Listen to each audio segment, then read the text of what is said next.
Chapter 16. And a funeral it was. Annie Kempton was laid to rest on Friday, January 31, 1896.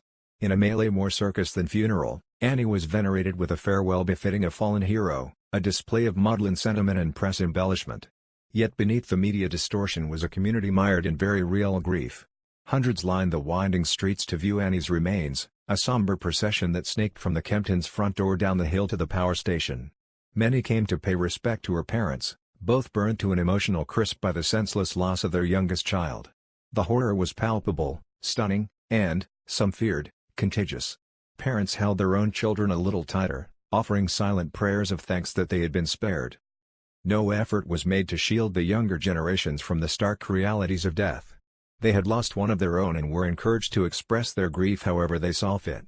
Every teenage girl and more than a few of the boys laid tissue paper flowers on her casket.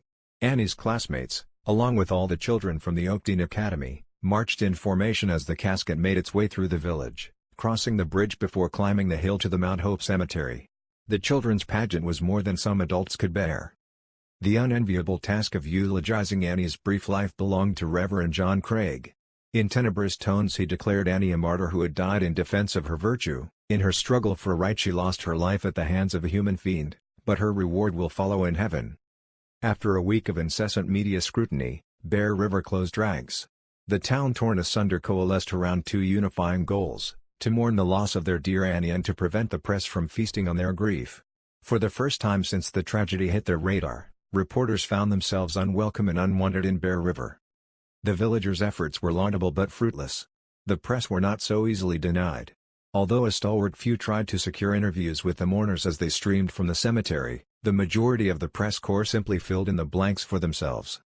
In a torrent of grandiloquent prose, the Yarmouth Herald tried to capture the funeral for its readers, while downplaying the fact that the reporter was not present at the event. The reverend gentleman's remarks are characterized by those who heard them as beautiful, and your correspondent regrets that it is impossible to get a synopsis of it.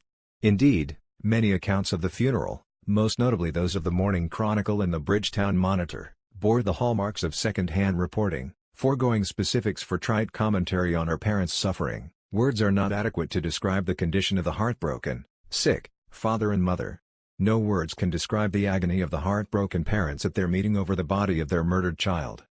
The Morning Chronicle had been at a loss for words before the funeral began, or even, for that matter, an accurate sense of time and place. One day prior, the paper announced with a patent disregard for tense that the memorial would take place on the morrow, and a funeral it was. Indeed, bizarre proclamations seemed the order of the day. Hours later, the Yarmouth Herald needlessly ratcheted up the pathos when it reported, "The strange thing about it is that Annie was buried on her birthday." Although the declaration made for a dramatic and eerie coincidence, a quick check of Annie's baptismal record reveals the statement to be false. Her 15th birthday was not until February 13th. The Digby Weekly Courier reporter was not lost for words as he described the memorial service, which was held at the Bear River Methodist Church the following day. He praised Reverend Craig's masterly discourse, calling the sermon one of most scholarly preparation, a glowing tribute. The cleric's despondency at eulogizing a murdered child was evident in the Courier's summation. With the circumstances such as they were, in all the sad commotion of the case, it was felt that all that could be said by way of comfort and admonition was included in the speaker's comments, the dead yet speaking through them. The Reverend's testimonial of Annie's valiant fight to keep her virginity found a receptive audience among the parishioners as well as in the media. His healing words prompted one Bridgetown Monitor subscriber, a Mr. J. W. Whitman, to write with a fitting proposal, "A memorial for Annie Kempton, forever 14, eternally pure." In a letter to the editor he asked, "Are there not 100 men, yes, and hundreds of women too, in these counties who would give $1 each, or more if required, to place a suitable monument at the grave of Annie Kempton and thus show our appreciation of her valor and commemorate her virtue?" The Digby Courier, having discovered a fresh vein of emotion to mine, was quick to take up the rallying cry. Bear River may very well call Annie Kempton a heroine, whose deeds, though they may not appear as history, are worthy of recognition because of their virtuousness.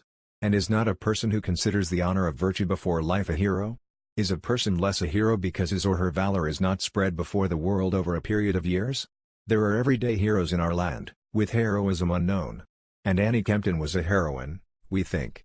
Her example, to the deaf, cannot but be salutary, and her name should be recorded in honor. Commemorating a murdered girl's maidenhead proved a popular charitable cause. More than $400 were donated and the commission for the monument was awarded to the Stannis brothers of St. John. Every nuance of its design and construction was exhaustively chronicled by newspapers. Before the stone was delivered, both the Acadian Recorder and the Digby Weekly Courier ran lengthy treatises on the memorial's dimensions, composition, and inscription, which read, "Erected to the memory of Annie Kempton, who was murdered in her father's house, in a desperate struggle to preserve her chastity." Today, no fewer than 3 stones mark Annie's final resting place. A small marble headstone bearing only the initials AK tops her actual grave. A second memorial stands sentry nearby, a communal Kempton family headstone. One face commemorates her father Isaac and mother Mary.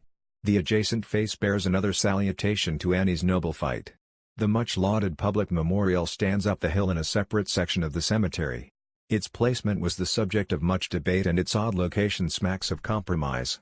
Annual graveyard tours and commemorations to Annie Kempton continue to this day, a bit of dark tourism that has flourished in the intervening decades since her death.